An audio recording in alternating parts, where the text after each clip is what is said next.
Welcome to a deep dive into all the technology of the 2019 Chevy Corvette convertible. And if you came here expecting me to talk about adaptive cruise control and blind spot monitoring, you are SOL'd, buddy, because this guy doesn't have any of that.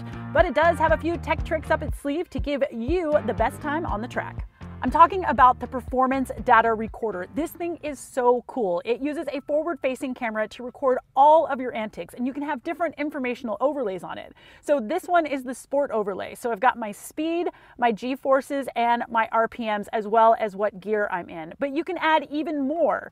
So if I go back here, go to this one, this is a track overlay, and I've got even more information. I've got a steering angle and my acceleration and my braking. And just viewing it here on this screen, I'm like, what am I doing? Why are you braking? Why aren't you full on the gas? It really helps you step away from your driving and see the mistakes that you're making. And if you want to go a step further, you can take out the SD card, upload the information to the Codsworth toolbox, and there you can see even more data. It really helps you shave tenths of seconds off your lap time. Now, it is an option. It's about $1,800, but it is totally worth it. In terms of infotainment, we're working with a reskinned version of Chevy's MyLink on an 8-inch touchscreen, but sometimes the touchscreen really is going to require more pressure. That's something that I haven't really experienced with other Chevy products. But on the whole, it's really intuitive. It's got Apple CarPlay and Android Auto standard, as well as a Wi-Fi hotspot. Now, in terms of navigation, I mean, yeah, it's fine, but come on, you've got Apple CarPlay, you might as well use it.